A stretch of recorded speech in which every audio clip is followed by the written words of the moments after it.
Assalamualaikum warahmatullahi wabarakatuh. Ketemu lagi sama gua Waiwan DS. Di video kali ini gua akan menjelaskan sedikit keluh kesah kawan-kawan yang memang sebenarnya udah terjadi lama ya.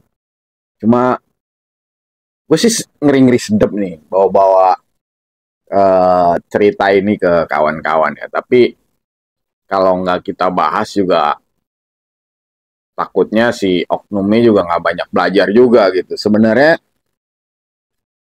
track record dari oknum-oknum seperti ini sudah banyak didetek sama kawan-kawan, dan kawan-kawan ini juga banyak yang merasa sebenarnya udah nggak suka gitu ya, tapi mau ngomongnya juga nggak enak. Di satu sisi mungkin kawan baik, di satu sisi juga mungkin rekomendasi kawan, jadi yang gini-gini tuh nggak ke expose gitu. Cuma hanya bisa memberikan curhatannya tuh kepada kawan deket. Nah, kawan deketnya juga ngerasa, lu kenal bang? Ya kenal gitu. Cuma selalu gue tanya balik, kenapa nggak lu langsung komplain masalah-masalah seperti itu? Ya dia cuman bilang, bisa gimana ya? Kawannya banyak, mau ngomong secara langsung juga nggak enak gitu. Mau nggak mau ya mungkin lu bisa menyadarkan bang oknum-oknum seperti itu. Ya dibilang menyadarkan sih bisa-bisa aja ya. Tapi ya semua balik lagi ke si oknum tersebut. Apakah mau sadar dengan perbuatannya? Karena kalau nggak sadar-sadar ya impact-nya sebenarnya sudah dirasakan sama dia, baik dari kurangnya pekerjaan yang masuk, kurangnya circle kawan yang udah yang pengen bermain, pengen datang lagi sama dia dan berkawan baik itu sudah mulai banyak berkurang. Ya impact-nya dia sudah merasakan baik buruk yang dia lakukan itu sebenarnya memang nggak baik. Ya itulah efeknya. Apakah itu kita bahas di video kali ini? Yaitu ada beberapa oknum yang membuka usaha sejenis seperti kayak gua. Iya, kalau hasil pekerjaan mungkin semua punya standar masing-masing. Oh, segitu udah bagus, oh segini udah bagus. Cuma yang disesalkan sama para customer-customernya mereka ini, kenapa helm yang gua amanahkan untuk dicuci, untuk di-repair, dan berbagai macam keluhan lainnya, justru dipakai. Entah itu untuk riding, entah itu untuk sekedar flexing, entah itu sekedar untuk dipakai bergaya ke kawan-kawannya ketika kopdar. Nah, itu yang banyak terjadi. Ya, nggak menutup kemungkinan ada beberapa kawan gue seperti itu. Tapi kita juga, gue pribadi dan kawan-kawan yang lain yang memang mengenal baik sama oknum-oknum seperti ini, sudah memberikan sedikit masukan. Janganlah, jangan seperti itu, karena nanti customer lu kecewa gitu. Ya, balik lagi ke dia mau menerima saran dari kita apa enggak gitu. Karena dunia perhelman dan dunia hobi khususnya itu circle-nya sempit, brother. Nggak nggak. Kalau lu pakai ya, terutama ya, apalagi lu upload lagi di sosial media, ya udah itu memperparah lu gitu. Jadi kebiasaan seperti itu harusnya sudah harus lu tinggalkan. Kalau memang customer lu minta helm itu hanya untuk diamanahkan, dicuci, di repair, atau ya memang ada permasalahan di helm itu, ya udah kerjakan itu aja. Jangan sampai helm customer tuh justru lu jadikan alat untuk lu bergaya di sosial media. Itu ya menurut gue sih nggak sah ya, karena memang perjanjiannya memang helm itu diserahkan ke lu ya untuk dikerjakan dengan baik. Karena customer lu ini udah sangat percaya sama lu, mengamanahkan bahwa helm gua akan dijaga gitu. Kalau mungkin dipakainya sudah izin ya oke ya. Tapi kalau dipakainya belum izin, ya itu akan membuat nama baik lu secepat kilat itu akan runtuh. Karena customer lo akan cerita ke sini, oh lu jangan ke sana ntar helm lu malah dipakai. Oh lu jangan ke sini nanti malah helm lu begini begitu begini begitu. Nah, udah. Efeknya nggak lama workshop lu akan sepi. Lu akan dijauhi oleh kawan lu. Karena apa? Kawan lu merasa lu bukan orang yang amanah. Itu udah banyak banget gua nerima keluhan seperti itu. Dasar orangnya juga susah ya dibilangin ya. Ya susah. Mau dibilanginnya susah gitu. Karena juga gue pribadi ya, walaupun segini banyaknya helm yang ada di sini gitu, nggak ada satupun yang gue berani pakai. Karena apa? Ya gue sangat menjaga itu. Terlebih, gue juga punya helm banyak. Jadi ngapain gue pakai helm customer gue gitu. Dan yang sangat gue khawatirkan ketika gue bergonta-ganti pakai helm yang bukan punya gue nggak pernah tahu track record si pemiliknya itu punya penyakit apa. Penyakit pernapasan, dan penyakit kulit lainnya kita juga nggak pernah tahu gitu. Jadi gue berusaha di sini sangat mengerjakan sesuatu yang menurut gue harus sehat. Jangankan gonta-ganti helm ya, yang bukan miliknya. Gue setelah mengerjakan helm-helm yang udah ada di sini, gue sangat menganjurkan diri gue untuk selalu membersihkan diri gue dulu sebelum gue masuk rumah. Entah itu gue cuci tangan dengan sabun atau gue semprot tangan gue dengan alkohol 90%. Intinya gue harus mematikan semua mungkin ada residu penyakit yang menempel di badan gue ya. Begitupun sama si customer. Ketika helm ini dipakai sama si oknum, kita nggak pernah tahu si oknum itu punya track record penyakit apa gitu. Entah dia punya TBC, entah dia punya penyakit menular lainnya, baik itu ya mungkin jerawatan atau dia punya penyakit kepala yang bisa dibilang orang tuh palkor, palanya korengan segala macem, kita nggak tahu ya. Walaupun helm itu udah dibersihkan gitu, tapi track record penyakitnya itu mungkin masih bisa nempel, mungkin masih ada mengendap di dalam karena kita nggak pernah tahu uh, cara pengerjaannya dia seperti apa. Apakah sudah sesuai SOP bersihnya, apakah nyucinya juga benar-benar direndam dalam tempo waktu tertentu, atau memang helmnya sudah diberikan antibakteri. Gitu. Itu sangat berpengaruh sama hasil dari pekerjaan kawan masing-masing. Jadi memang itu sangat-sangat berpengaruh. Entah penyakit dari si yang punya helm atau dari si pelaku dari detailingnya juga. Itu sangat-sangat berpengaruh.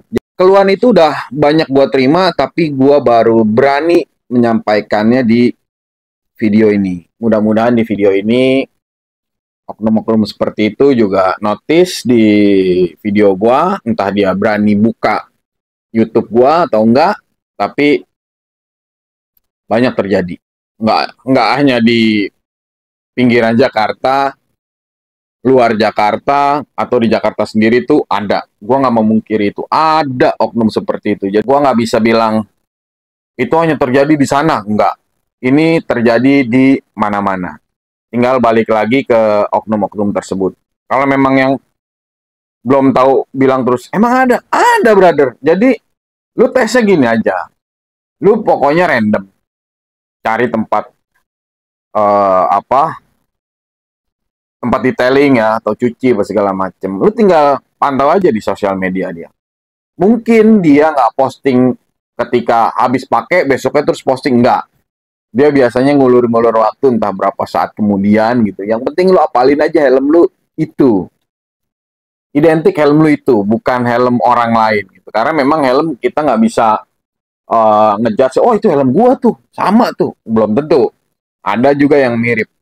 Tapi kalau memang lu punya sesuatu yang bisa dijadikan ciri khas di helm lu, bahwa itu helm lu, ya itu mungkin itu helm lu. Baru dipostingnya beberapa saat kemudian. Gue nggak memungkiri, gue pernah pakai helm customer.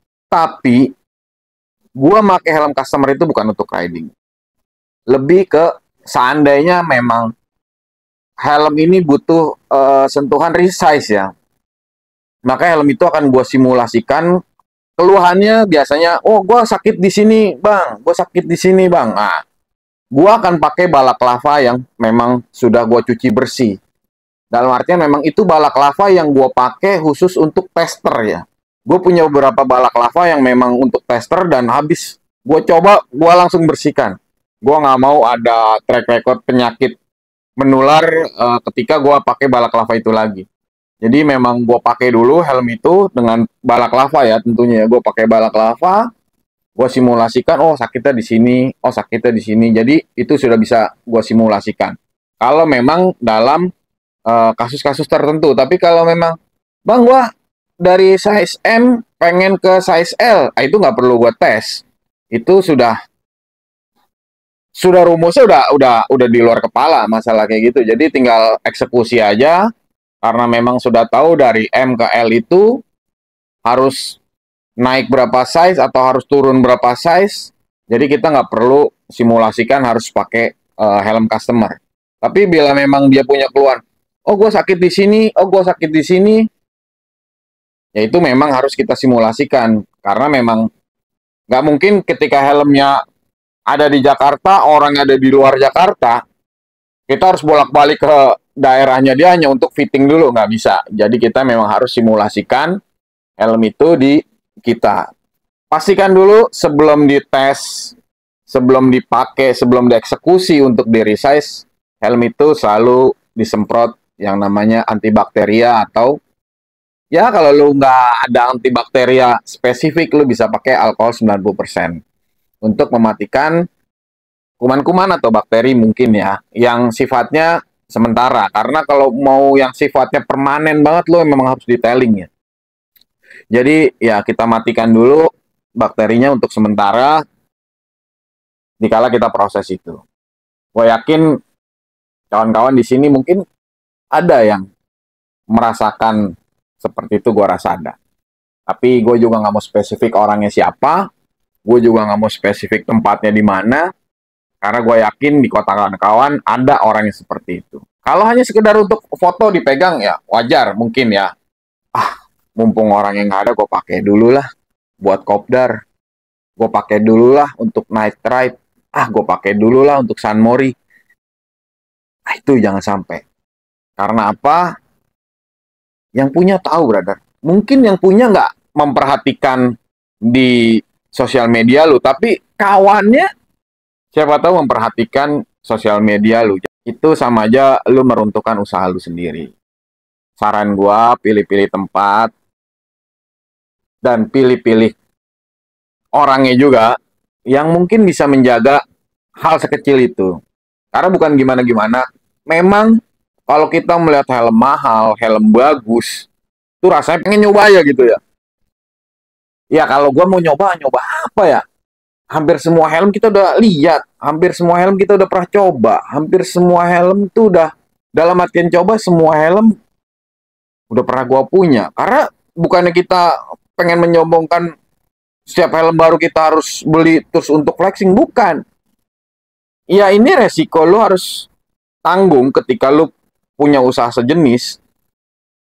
Ya lu harus beli helm itu untuk bahan belajar lu gitu. Ya ketika lu punya helm baru, helm yang buat lu belajar, lu juga harus pakai, lu harus pakai riding, lu harus rasakan, oh rasanya seperti ini, jadi kita nggak penasaran.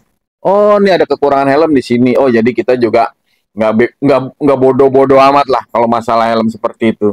Lu harus berani mengeluarkan modal ketika lu memang sudah mau masuk ke dunia detailing-detailing seperti gua. Modalnya apa? Ya kalau ada helm baru, ya lu harus bersedia untuk membeli helm tersebut karena kita nggak mungkin helm customer dijadikan bahan percobaan untuk kita bongkar-bongkar. Kalau rusak, ya nama baik lo hancur. Biasanya tukang detailing itu punya sombongan tersendiri memang. Dia pengen nanya masalah ini ke kawan itu malu. Jadi akhirnya ya udah yang ada helm customer bongkar sendiri ternyata salah atau rusak. Yang pada akhirnya dia akan menanggung ketika sudah rusak itu baru nanya. Bang, gue kemarin habis begini, benerinnya gimana ya? Lah, kok bisa rusak? Iya bang, gue kagak tahu bukanya ternyata patah. Itu banyak banget terjadi.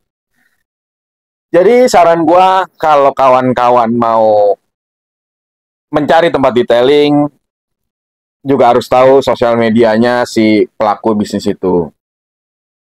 Biasanya pelaku bisnis itu punya akun sosial media yang lu harus tahu, jadi lu bisa detect apakah helm lu benar-benar ada di sana atau dipakai dulu atau setelah dicuci baru dipakai. Itu pokoknya lu bisa detect. Gampangnya seperti itu.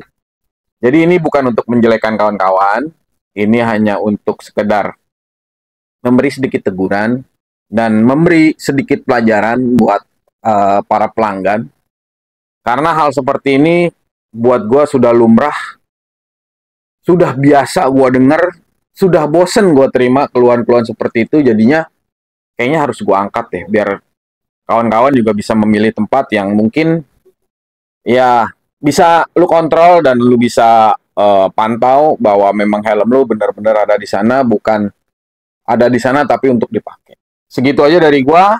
Mudah-mudahan informasi sedikit ini sangat berguna, bisa jadikan pelajaran, bisa jadi pengalaman berharga.